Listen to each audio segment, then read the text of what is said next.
베네딕트 옵션이라고 하는 제목의 책이 있습니다. 이 책의 부제가 탈기독교 시대를 사는 그리스도인의 선택, 이런 부제가 있는데요.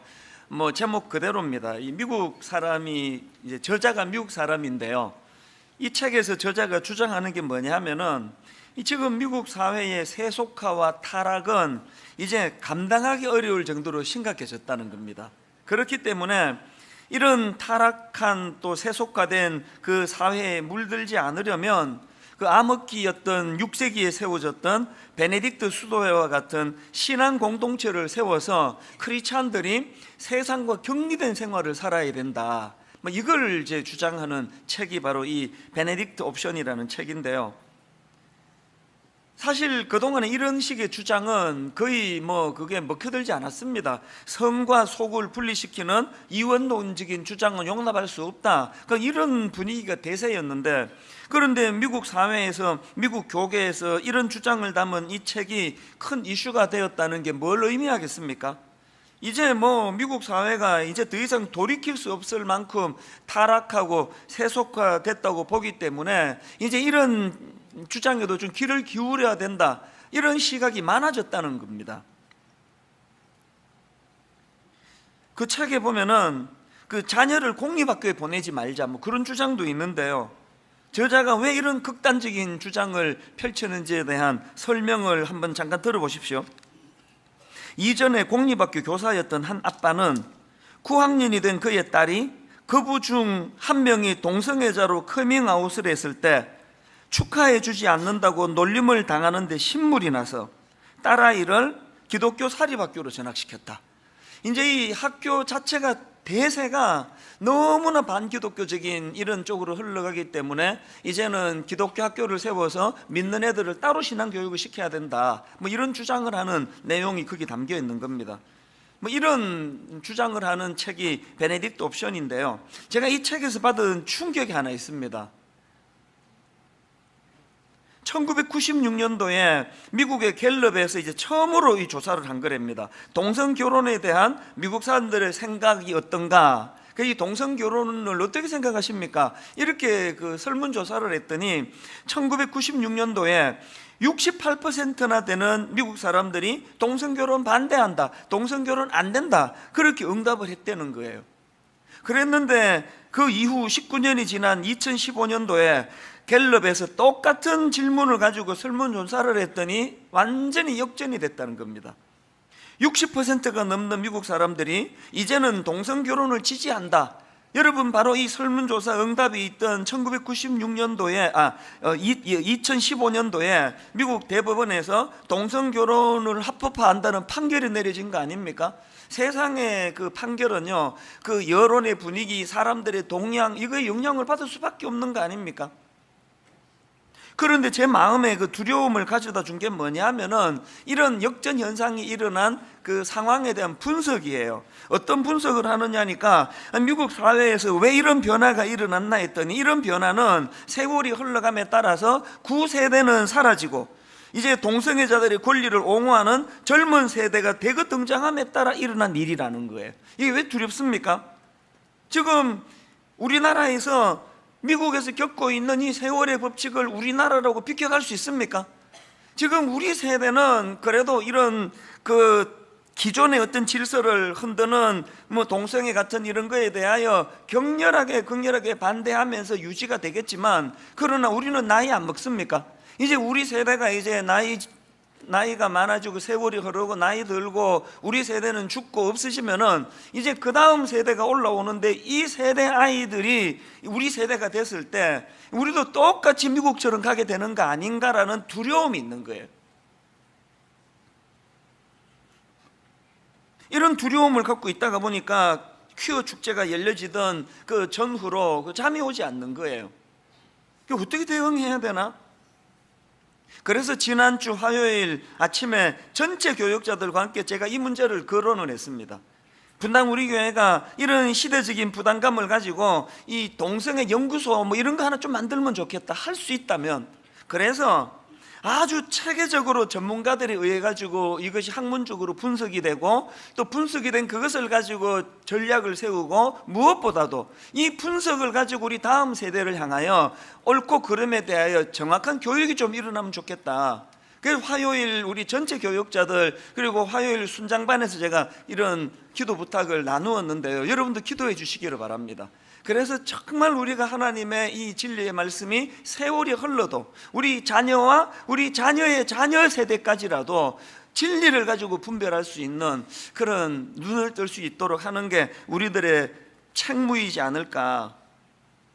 어쨌든 지금 기독교가 거부당하는 탈기독교 시대를 살아가고 있는 현실이기 때문에요, 저나 여러분 모두가 다 괴로워해야 돼요. 아파해야 됩니다.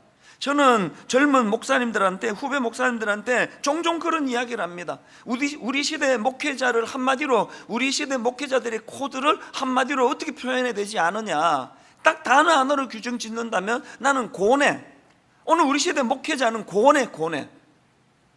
막 개척 교회 할 때는 막 고뇌가 많고 교회 유지를 어떡하나 뭐 고민 많이 하다가 교회가 이렇게 커지고 나면은 이제 배가 불러가지고 막 고뇌고 뭐고 다 없어지고 희희낙낙거리면 그것 자체가 변질이에요. 지금 이 시대 자체가 탈기독교화인데 내 한 교회만 잘 돼서 되겠느냐고요.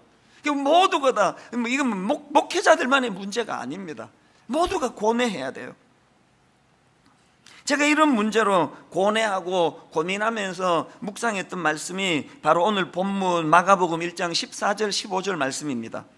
요한이 잡힌 후 예수께서 갈릴리에 오셔서 하나님의 복음을 전파하여 이르시되 때가 찼고 하나님의 나라가 가까이 왔으니 회개하고 복음을 믿으라 하시더라. 지금 이 말씀은요, 예수 그리스도께서 이 땅에 오시고 공적인 사역을 시작하는 첫 출발선상에서 선포된 말씀이에요. 회개하고 복음을 믿어라. 여러분, 지금 기독교가 거부당하는 이 탈기독교 시대를 고뇌하며 살아가는 제가 왜 이 말씀을 다시 꺼내 묵상을 할까요? 등산하다가 길을 잃어버리면은요, 자기의 그 감각을 믿어가지고 요 길이 동쪽이 맞아 그러면서 가면 큰일 난다는 거예요. 등산하다가 길을 잃어버리면 무조건 원점으로 다시 가야 돼. 처음부터 다시 가서 다시 시작을 하지 않으면 이제 해 어두워지고 그러면 큰 사고가 이어질 수 있다는 겁니다. 제가 왜 예수 그리스도의 공생의 사역의 첫 일성인 회개하고 복음을 믿으라는 이 말씀을 왜 묵상을 할까요? 한국 교회는 등산하다 길을 잃어버린 꼴이에요. 지금 탈기독교 사회 보면서 누가 이렇게 만들어 버렸는 괴로워하면서 고통해야 되는 시대거든요. 그 등산하다가 길을 잃어버리니까 이제 복음의 첫 출발선상, 그래서 하나님의 나라가 가까웠으니 회개하고 복음을 믿으라는 이 말씀을 가지고 주님이 말씀하시는 이 믿음이 뭔가, 몇 번 말씀을 드렸는데요, 그 가짜 돈을 감별해내는 위조 지폐 감별사 이야기를 기억하실지 모르겠는데요, 우리 생각에 가짜 돈을 찾아내는 감별사라면 막 여러 유형의 가짜 돈을 놓고 막 연구를 할 것 같은데 아니래요. 여러분, 위조 지폐 감별사가 하루 종일 다루는 거는 진짜 돈이래요.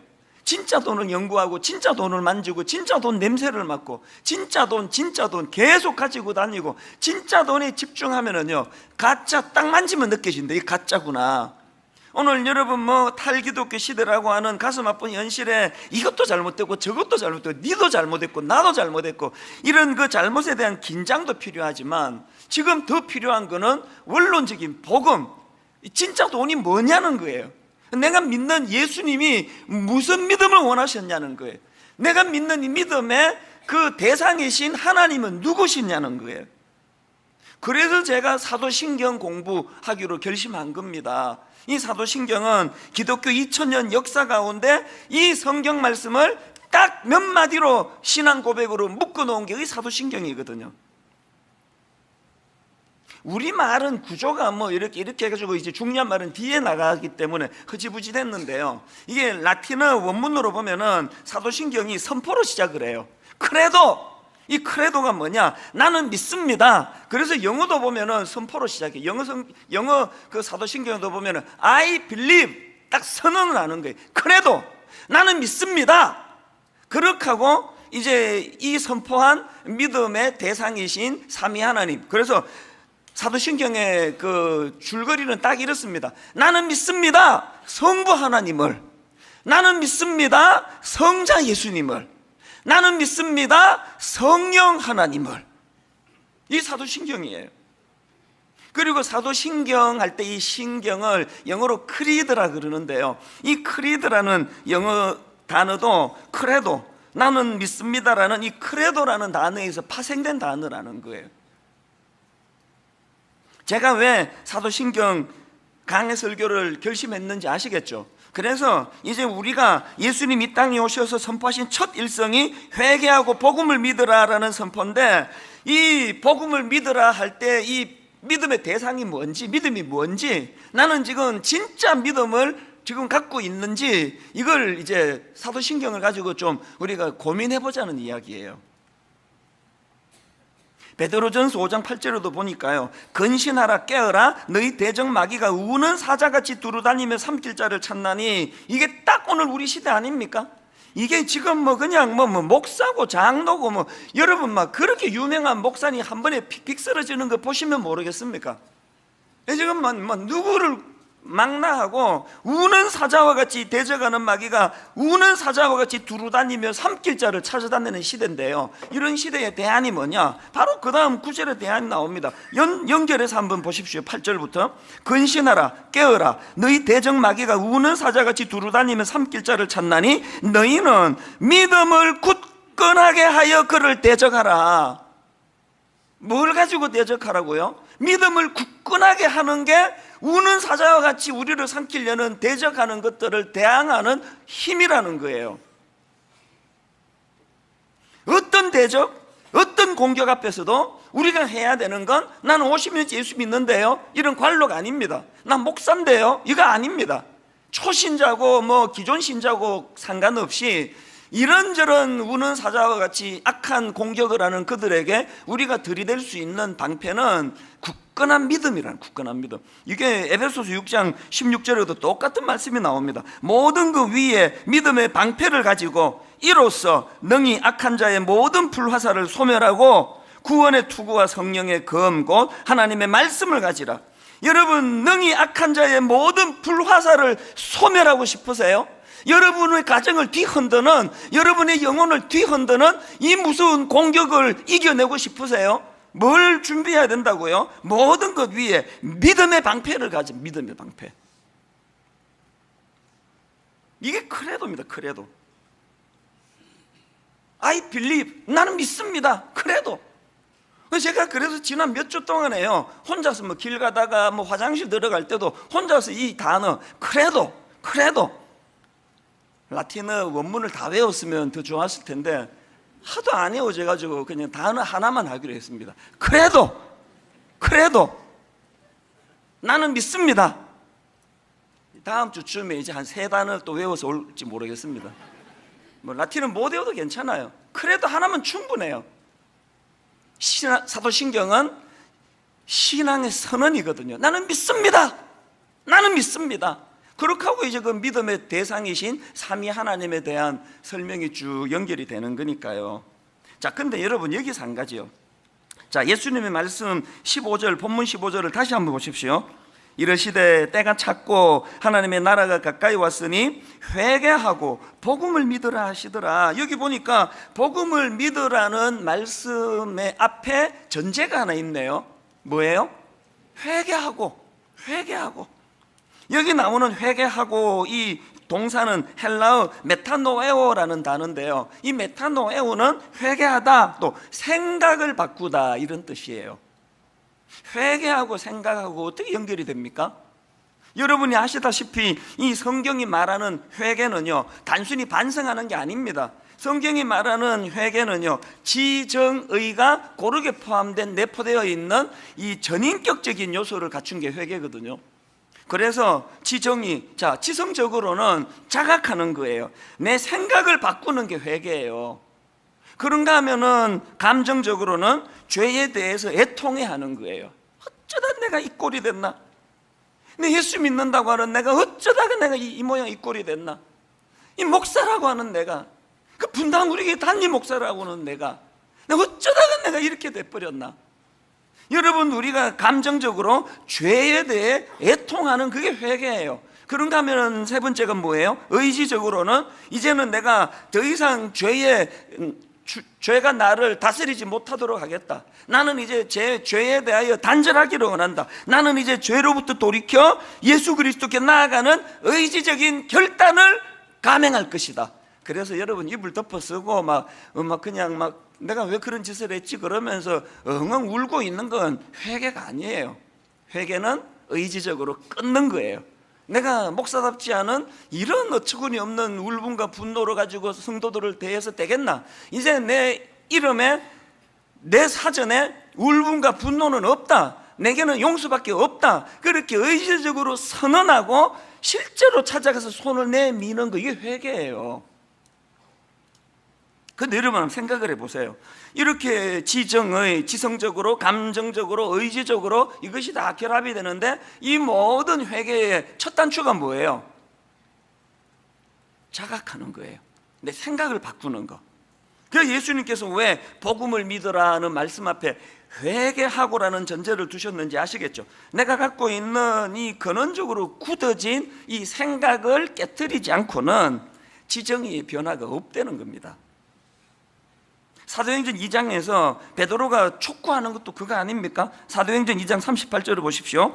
베드로가 이르되 너희가 회개하여, 여기도 나오네요. 너희가 회개하여 각각 예수 그리스도의 이름으로 세례를 받고 죄사함을 받으라. 그리하면 성령의 선물을 받으리니, 죄사함을 받고 성령의 선물을 받는 놀라운 삶의 변화를 이루기 위한 첫 단추, 생각을 바꾸는 생각. 회개하고. 그 제가 지난주에 그 알리스트 맥그레스라는 분이 쓴 믿음이란 무엇인가라는 그 얇은 책이에요. 그 책을 읽다가 너무나 제가 인상적인 문장 하나를 제가 발견을 해가지고 이걸 옮겨 적어 놓고 많이 되뇌었습니다. 그 소제목인데요, 이런 문장이에요. 나는 믿습니다. 땡땡 큰 그림으로 들어가기, 이렇게 돼 있더라고요. 너무 와닿아가지고 오늘 설교 제목을 여기서 따왔습니다. 나는 믿습니다. 땡땡 큰 그림으로 들어가기.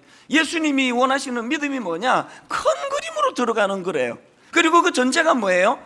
회개가 전제래. 회개가 뭐라고? 내 이 생각을 바꾸는 게 회개라 그랬잖아요. 정리가 되십니까? 회개하고 내 이 얄팍한 생각을 정리하고 믿음이 회복되면은 그게 큰 그림으로 들어가는 거래요. 그저 죄성을 가져가지고 그냥 시야가 좁아가지고 누구랑 찢고 뽑고 싸우고 질투하고 분노하고 죄짓고 이런 시야를 가진 우리가 이제 회개하고 생각이 바뀌어지면, 믿음이 내 안에 들어오면은 믿음이 뭐라고요? 우리를 큰 그림을 그리는 쪽으로 돌리신다는 겁니다. 이 좁은 시야, 좁은 생각, 여기서 빠져나와가지고 이제 이 하나님이라고 하는 어마어마한 그분의 세계로 들어가는 게 믿음인 줄 믿으시기를 바랍니다. 그래서 여러분, 이제 다음 주일부터 이제 사도신경을 우리가 고백하실 때 이제 여러분 막 원래 알고 있던 거 막 외워가지고 막 외우면서 막 전능하사 천지를 만드신, 그러면서 막 끝나고 냉면 먹을까 이런 생각이 막 동시에 일어날 수 있는 사도신경은 사절이에요. 그래서 여러분 다음 주일부터 새 사도신경으로 바꿀 거예요. 외우신 거 다 무효가 되도록. 제가 사도신경을 외울 때마다 지금 반성하는 게 그거예요. 아니 우리 주일학교에서 뭐 유치부 때인가 유년부 때인가 사도신경 외우면 막 노트 주고 그래가지고 그 쓸데없이 다 외워가지고 이게 그냥 뭐 눈 감고 줄줄줄 전능하사 그러면서 막 외우면서 이거 예배 마치고 딱지치기 해야지, 이게 동시에 되게 만드는 이게 너무나 잘못된 거더라고요. 여러분 다음 주일부터 여러분 사도신경을 고백하실 때 외우지 마세요. 절대 외우지 마세요. 그리고 눈 감지 마세요. 자막으로 띄워드릴 테니까요, 두 눈 부릅뜨고 한 단어 한 단어를 결단하면서 선포하는 게 사도신경인 줄 믿으시기를 바랍니다. 그리고 선포할 때마다 이거 기억하십시오. 나는 믿습니다. 그래도 나는 믿습니다. 땡땡 큰 그림으로 들어가기. 매 예배 예문으로 들어갈 때마다 사도신경을 외우면서 선포하십시오. 이제 좁아 터진 요 좁은 세계에 알콩달콩하던 내가 나는 믿습니다. 믿음의 문을 열고 큰 그림으로 들어가겠습니다. 우주를 창조하신 하나님, 내 아빠 아버지가 되시는데 놀라우신 그 하나님으로 내 시선을 옮기겠습니다. 여러분, 이런 각오를 가지고 사도신경을 예배 때마다 하면은요, 1년만 지나면요, 여기 있는 소인배 다 사라지고 분당 우리 교회는 대인배 성도만 모인 교회가 될 줄로 믿습니다. 큰 그림을 그려나가면 자잘한 그 유혹 이런 거 못 들어옵니다. 우는 사자와 같이 그렇게 공격을 한다 그러는데요, 큰 그림을 그리고 하나님 나라를 생각하고 달리면은 우는 사자 그 고양이 새끼만도 못해요. 뭘 갖고 유혹합니까? 1만 성도 파송 운동이라는 너무너무 분수에도 넘치는 과분한 목표를 하나님 주셔가지고 지난 몇 년 동안 잠을 이루지 못하는 고뇌를 가며 달려갔는데, 그게 저에게 힘들고 어려운 시간도 많았지만 되돌아보니까 큰 그림을 그리는 동안에 죄의 유혹이 없어요. 죄의 유혹이. 그런데 마음이 안 가요. 지금 이 큰 그림을 그려나가는 거가 좋은 거예요. 오늘 새벽에도 36년 만에 우리 청소년 축구가 4강에 진출했다고 새벽 3시인가 3시 반인가 축구한다 그러는데, 저는 새벽 2시 50분에 일어났거든요. 단 한 번도 안 봤습니다. 저는 지금 오늘 말씀을 전한다는 큰 사명을 갖고 가니까 그 청소년 축구 세네갈은 우리 애들한테 맡기고 나는 설교만 준비했어요. 큰 그림을 그려나가면 지금 스코어가 어떻게 됐을까? 하나도 궁금하지 않아요. 여러분, 오늘 저를 따라 한번 선포해 보시겠습니까? 나는 믿습니다가 크레도라 그랬고, 크레도는 사도신경의 첫 단어 선포라 그랬는데요, 이거를 염두에 두고 한번 저를 따라 선포해 보십시오. 나는 믿습니다. 큰 그림으로 들어가기. 나는 믿습니다. 큰 그림으로 들어가기. 이제 앞으로 사도신경을 공부해 나가고 매 예배 때마다 새 사도신경을 외우는 게 중요한 게 아니고요, 눈 부릅뜨고 한마디 한마디를 선포하면서 가슴 벅차게, 아버지 큰 그림으로 들어가기를 원합니다. 하나님의 나라, 하나님의 세계, 하나님이라는 놀라우신 그 이름의 세계로 진입하기를 원합니다. 제가 이 큰 그림으로 들어가기 사도신경을 공부하는데요, 세상에 우리 집 강아지가 얼마나 신령한지, 우리 집 강아지가 너무나 좋은 예화를 저한테 하나 줬어요. 우리 강아지가 우리 동네에서는 굉장히 유명인이에요. 이름이 희락이 아닙니까? 제가 얘를 데리고 산책하면요, 어떤 여자분이 나는 안 쳐다보고 얘가 희락이네 이러는 분이 종종 계세요. 이 희락이가 저에게 놀라운 깨달음을 줬는데 뭐냐 하니까요, 제 아내가 이제 한 번씩 저녁에 얘가 너무너무 좋아하는 그 명태 말린 건지 뭔지 이렇게 좀 커요. 이게 이렇게 큰 거를 주면은요, 툭 던져주는 순간 이 강아지는 그날 저녁에 모든 마음의 평화가 다 사라져요. 이게 너무나 좋아하는 간식이기 때문에요, 이렇게 잘라주면 먹어버려요. 그러나 이렇게 큰 거를 주면은요, 감당을 못해. 너무 벅차가지고. 그래서 이걸 입에 물고요, 숨길 때를 계속 찾아다녀요. 그리고는 이불 밑에다 툭 숨겨놓고는요, 우리 아무도 몰랐거든요. 자기가 다 알려줘요. 그 이불 밑에 앉아가지고 하루 종일 지켜요. 난 지금 그 차까지로 들어갔는데, 제가 지나만 가면은 바짝 긴장하는 게 보여져요. 그러고는 이제 도저히 불안해서 안 됐는지 또 이불 밑에 파들고 들어가서 도로 물고 나와요. 그리고 또 숨길 때를 찾다가 도저히 안 되니까요, 물고 저녁 내내 물고 있어요. 해주고 이제 이렇게 있는데요, 제가 이쁘다고 이렇게 쓰다듬어 주러 가면은요, 완전 긴장이에요. 이거 뺏으러 왔나 해가지고요. 그래서 제가 이렇게 머리 쓰다듬으면 어떨 때는요, 경고를 보내요. 너 이거 건들면 주인이고 뭐고 물어, 이런 경고를 보내는 거예요. 근데 너무 안타깝잖아요. 야, 내가 줬는데 왜 뺏어 먹겠니? 그러고 나 그거 안 먹는다. 제 아내가 한 번씩 저녁에 또 명태인지 뭔지 이렇게 간식을 툭 던져주고 얘가 물고 있으면 내가 이렇게 비아냥거려요. 강아지 괴롭히니까 그렇게 좋니? 괴롭히는 거거든요. 그래서 제가 그거를 보면서요, 이게 좁은 시야를 가져서 그렇거든. 이 강아지는 그냥 지 좋아하는 명태 말고는 안 보여요. 그 주신 분도 안 보이고 아무도 안 보여요. 명태만 보여요. 명태만. 요것만 내가 지켜야 되겠다. 그래서 그보다 훨씬 맛있는 거 줘도요 안 먹어요. 절대 안 먹어요. 요것만 지켜야 되겠다는 거예요. 이게 우리 아닙니까 이게? 여러분 이게 우리 아닙니까? 뭐 하나님도 안 보이고 뭐 주신 분도 안 보이고 뭐 요거 내가 갖고 있는 요거 뭐 누가 뭐 조금만 다가오면은 막 경계하고. 요즘에 우리 애 셋 다 20대니까요 요즘에 제가 잔소리를 교육을 많이 시키고 있는데 반복해서 하는 이야기가 뭔지 아십니까? 너 내 얘기 한번 들어봐. 운전하는 입장에서 제일 긴장된 순간이 언젠지 아니? 저기서 그 4살 먹은 애, 5살 먹은 애가 공놀이하고 있으면 모든 운전자는 초긴장 상태야. 왠지 아니? 4살 먹은 애는 시야가 얼마나 좁은지 지가 좋아하는 공밖에 안 보여. 이게 길거리인지 차가 오는지 아무것도 안 봐. 이 공이 이렇게 길거리로 떨어지면 공만 보기 때문에 차 다니는 길거리로 확 뛰어드는 게 4살 먹은 애기 때문에, 이렇게 시야가 좁은 게 어린애기 때문에 그런 애들이 공놀이하면 모든 운전자 다 긴장해. 너 그렇게 안 살면 좋겠다. 우리 모두가 다 이런 메시지에 귀를 기울여야 되는 거 아닙니까? 자기가 그 탐욕적인 그 공 하나에만 집중해가지고 이게 자기 인생을 어디로 파멸시키는지, 이게 자기를 어떤 길로 몰고 가는지 아무 생각도 못하는, 이게 우리 죄성을 가진 인간이기 때문에, 그래서 그래도 나는 믿습니다. 큰 그림으로 들어가기, 그 간식을 주신 주인을 알고 그 주인의 성품을 안다면, 우리 주인이 그래도 목사인데 줘놓고 다시 뺏겼나? 나는 그래도 주인을 믿습니다. 그러면 그 강아지에게 얼마나 마음의 평안이 올 거 아닙니까?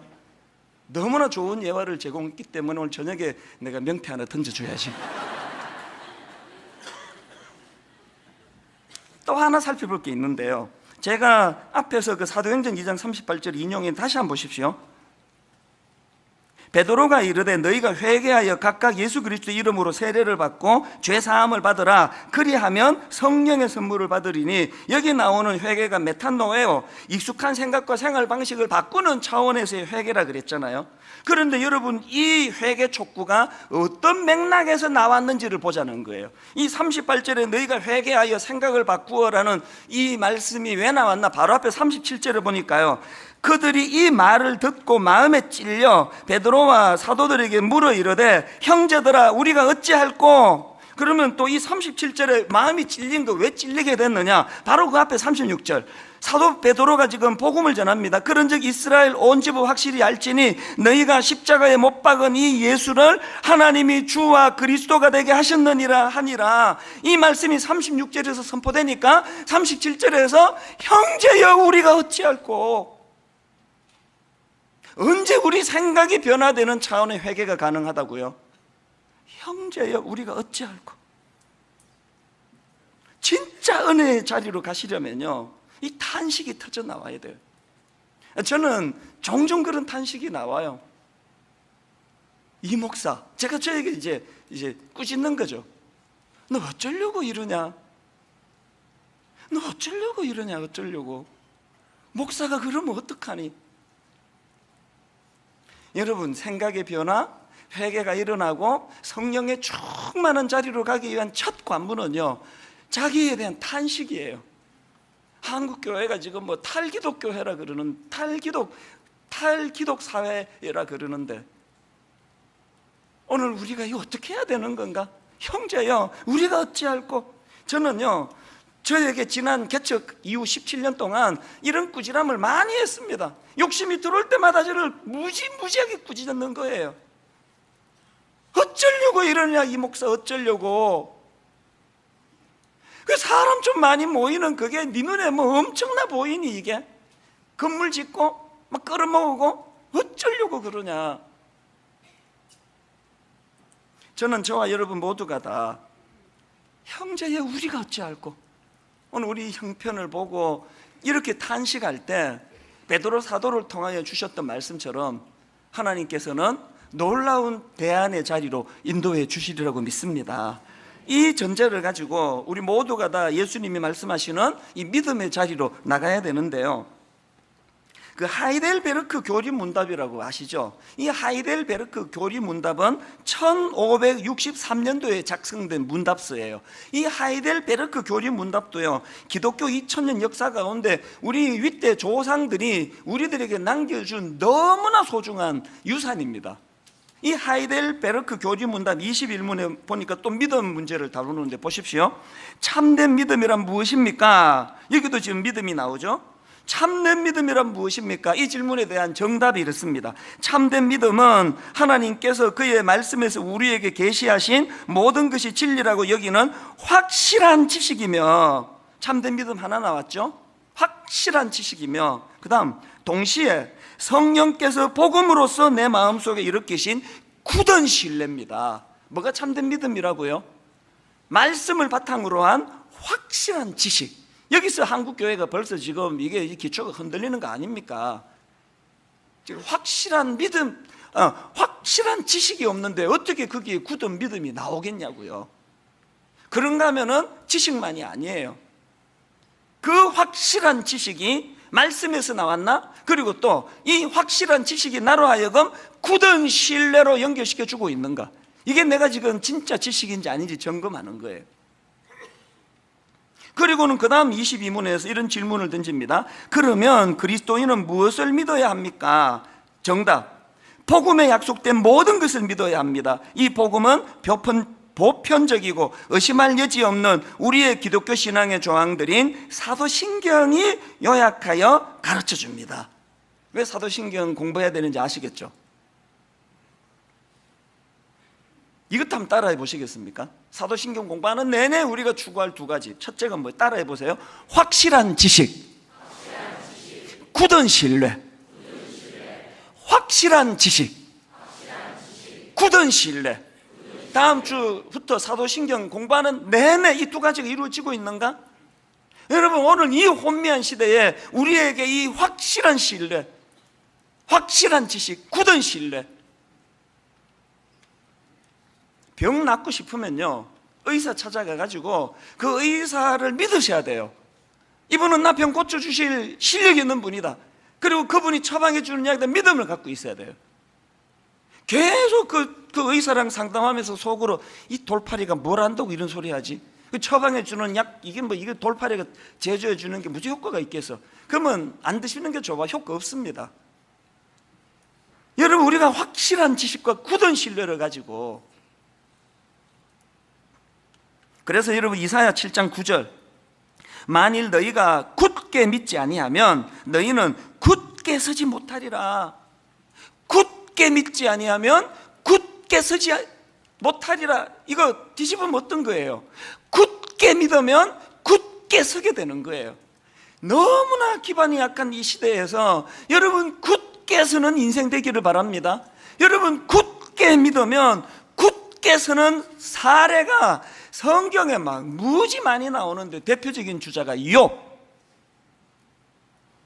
어떤 상황에서도 흔들리지 않는 굳게 믿지 아니하면 굳게 서지 못하리라. 욥이 성경에만 있습니까? 지난주 말씀드렸잖아요. 교회 오빠, 영화의 주인공 이관희 집사, 그 아내 오은주 집사, 주를 향한 굳게 믿는 믿음이 서 있으니까 얼마나 이게 견고한지 죽음도 두려워하지 않죠. 우리 봤잖아요. 그거 그 영화 한번 보세요. 굳게 믿는 믿음이 내 인생을 얼마나 견고하게 하는지, 죽음의 두려움을 이기게 만드는 능력이 된 줄로 믿습니다.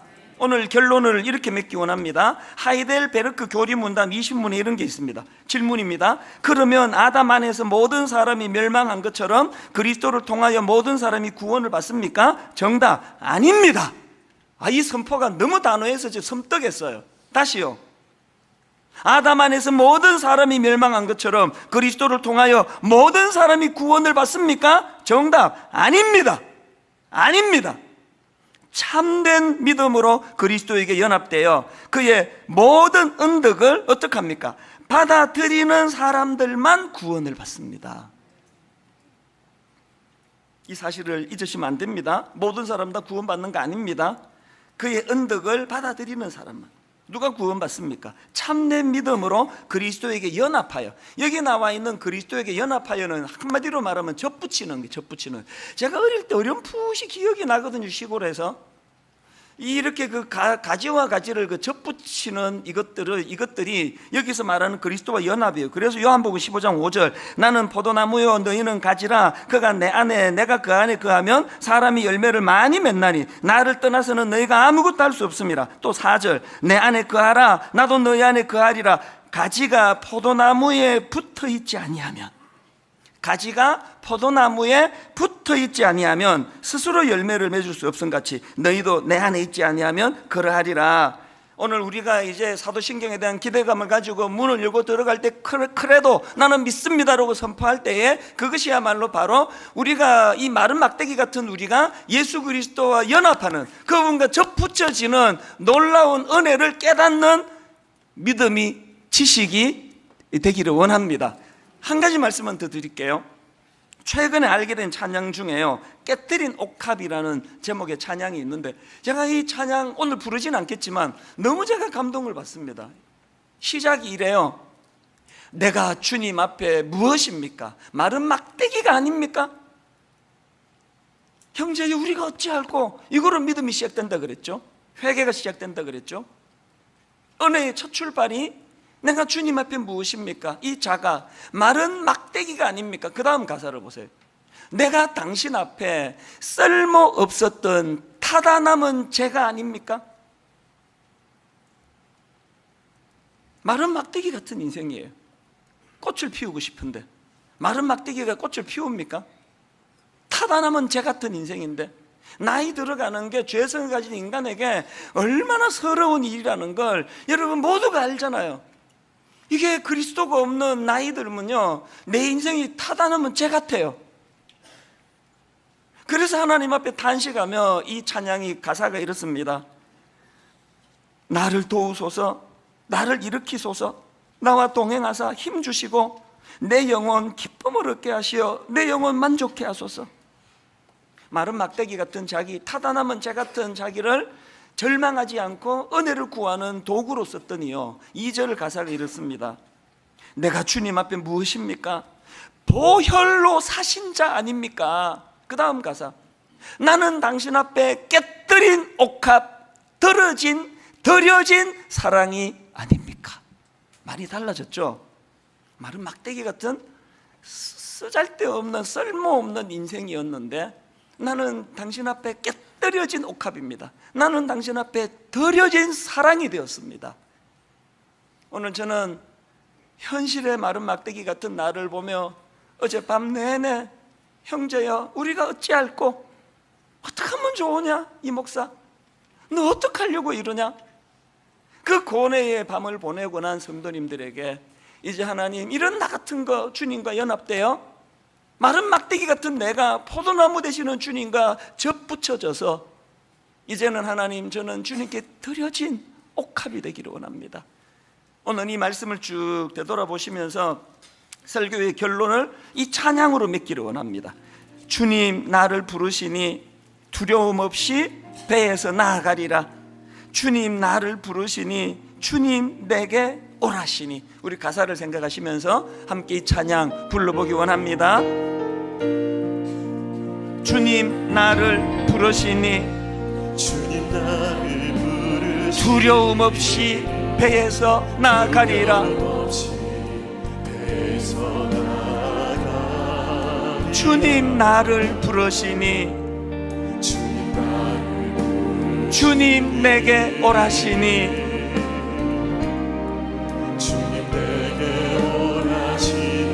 주님 보고 계시기에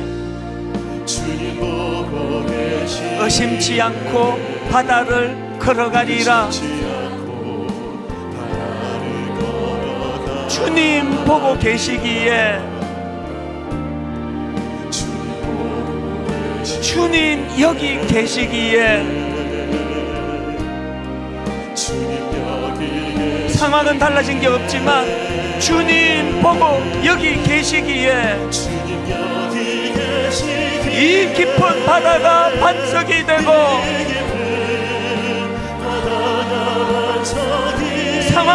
달라진 게 없지만 주님 여기 계시기에 반석 위를 내가 걸어가리라. 상황은 달라진 게 없지만 주님 여기 계시기에 저 거친 파도가 반석이 되고 주님 여기 계시기에 반석 위를 내가 걷습니다. 여러분, 제가 이 찬양을 묵상하다가 보니까요 1절이 이렇게 시작되네요. 주님 나를 부르시니 두려움 없이 배에서 나아가리라. 이게 자꾸 뭐가 연상이 되느냐, 왜 그냥 나아간다 안 그러고 두려움 없이 나아가리라 그랬을까요? 그동안 많이 두려웠나 봅니다. 주님 없는 풍랑이는 배 안에 있는 그 베드로는 두려울 수밖에 없거든요. 풍랑은 잦아들지 않고 상황은 똑같은데 밤 사경 모든 걸 다 포기한 그 상황에 주님 나타나시니까 두려움 없이 배에서 나아가리라. 어떤 경우도 여러분 마른 막대기 같은 제가 아주 윤택한 나무 되는 일은 없습니다. 내가 달라지는 거 아니에요. 고뇌의 밤을 보낸, 그래서 어쩌려고 이러냐 이 단시간은 이 탈기독교 사회에서 하나님 이제는 주님을 의뢰하고 주님과 접붙여지기를 원합니다. 주님으로부터 아버지 하나님 공급받기를 원합니다. 그러고 나니까 상황은 달라진 게 없는데 주님 여기 계시기에, 주님 나를 부르시기에 두려움 없이 의심치 않고 이 배에서 나아가리라 선포할 수 있는 거 아니겠습니까? 우리 찬양 다시 한번 부를 동안에 두 가지가 같이 일어나야 돼요. 탄식, 형제여 우리가 어찌할꼬? 주님, 저는 마른 막대기 같은 인생입니다. 주님, 저는 당신 앞에 쓸모없었던 타다 남은 재 같은 존재입니다. 그런데 아버지, 주님과 접붙여져 그분과 연합하여 하나님 이 마른 막대기 같은 내 인생에도 꽃이 피는 이 은혜를 지금 저는 누리고 있습니다. 또 누리기를 원합니다. 이런 소원을 가지고 우리 찬양 한 번 더 부르실 동안에 하나님을 많이 사모하며 그래도 이 믿음이 이런 은혜의 자리로 인도하게 될 줄로 믿습니다. 확신하면서 우리 한 번 더 찬양의 자리로 나아갑니다. 주님 나를 부르시니 주님 나를 부르시니 두려움 없이 배에서 나아가리라. 주님 나를 부르시니 풍랑이는 바닷가에 주님 내게 오라시니 상황은 달라진 거 없지만 주님 보고 계시기에 의심치 않고 바다를 걸어가리라. 상황은 달라진 게 없지만 주님 보고 계시기에 주님 여기 계시기에 비록 마른 막대기 같은 내 인생이지만 주님 여기 계시기에 이 깊은 바다가 반석이 되고 비록 상황은 달라진 게 없지만 주님 여기 계시기에 반석 위를 내가 걸어가리라. 형제여 우리가 어찌할꼬 이 탄식을 가지고 그럼에도 불구하고 주님 여기 계시기에 저 거친 파도가 반석이 되고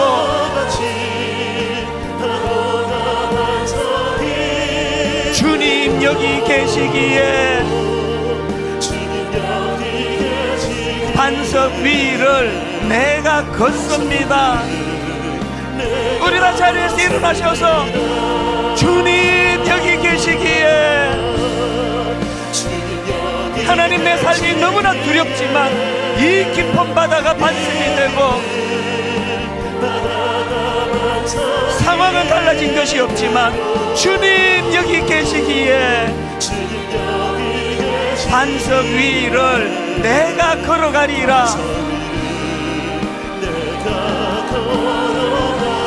여러 가지 시련 속에 있지만 주님 여기 계시기에 저 거친 파도가 반석이 되고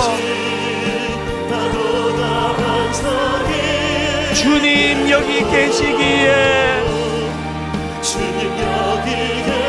선포하십시오. 반석 위를 내가 걷습니다. 우리 마지막으로 한 번 더 믿음을 가지고 신앙 고백하며 주님 여기 계시기에 이 깊은 바다가 반석이 되고 그래도 나는 믿습니다. 주님 여기 계시기에 반석 위를 내가 걸어가리라.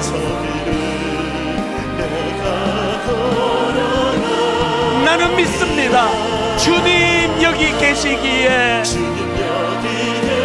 저 거친 파도가 반석이 되고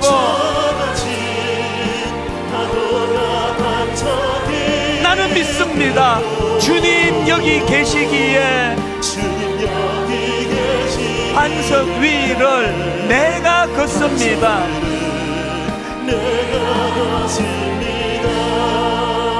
오늘 이 말씀을 마음에 담고 아버지 하나님, 하나님을 향한 정확한 지식이 있기 원합니다. 그 지식이 나를 굳건한 반석 같은 아버지 신뢰의 자리로 나가도록 인도하여 주셔서 아버지 너무나 두려운 현실 앞에 주님 나를 부르시니 두려움 없이 이 배에서 나아가기를 원합니다. 오늘 말씀을 기억하며 통성으로 같이 기도하시겠습니다. 살아계신 하나님 아버지, 오늘도 하나님 밤새 우리 자신을 돌아보며 형제여 우리가 어찌할꼬, 형제여 우리가 어찌할꼬 탄식하며 아버지 아픈 시간을 보내고 있었다면 이제 하나님 떨치고 일어나 주님 나를 믿습니다. 나는 주님과 접붙여진 마른 막대기입니다. 여전히 초라하기 짝이 없는 인생이지만 타다남은 제 같은 인생이지만 주님 나는 주님과 연합한 인생입니다. 나는 주님과 접붙여진 인생입니다. 상황은 달라지지 않았지만 현실은 여전히 무겁고 아프지만 변화된 거 있다면 막대 마른 막대기 같은 내가 영위하는 인생이 아니라 포도나무 대신 주님과 접붙여진 인생, 주님과 연합한 인생, 주님으로부터 공급받는 인생이 되기를 원하며 선언합니다. 그래도 나는 믿습니다. I believe. 주님 앞에 이 신앙 고백이 내 안에 능력이 되도록 인도하여 주시옵소서.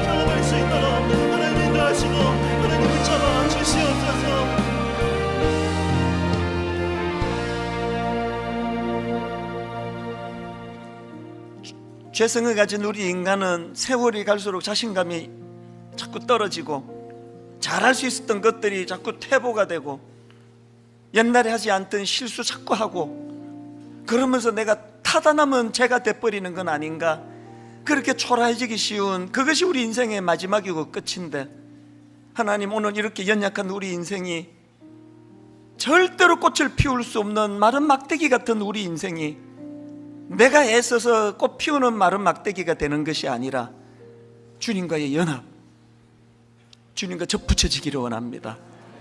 그분이 공급해 주시는 그 은혜와 그 능력으로 하나님 마른 막대기 같은 내 인생에도 꽃이 피어진다는 것을 믿음으로 한번 확인하고 목도하기를 원합니다. 마른 막대기 같은 우리 가정입니다. 자녀 교육이 제대로 잘 이루어지지 않습니다. 경제적으로 이 어려움을 떨치기가 너무나 어렵습니다. 나이가 들어갈수록 건강은 점점 허약해지는데 타다남은 제 같은 인생으로 끝나는 초라한 인생이 아니라 주님과 접붙여진, 그래서 나이가 들면 들수록 육신은 후패해져 가지만 내 영혼은 날마다 새로워진다는 이 사도 바울의 말씀이 이런 거였구나, 그 깨달음의 감격을 가지고 살아가는 믿음의 신앙인 되게 하여 주시옵소서. 이것이 가능하도록 그래도 나는 믿습니다. 매 주일마다 이 신앙을 고백하고 선포하면서 그 믿음의 대상인 삼위 하나님을 알아가는 기쁨을, 그리고 굳은 신뢰로 연결되는 이 기쁨을 매 예배 때마다 허락하여 주시옵소서.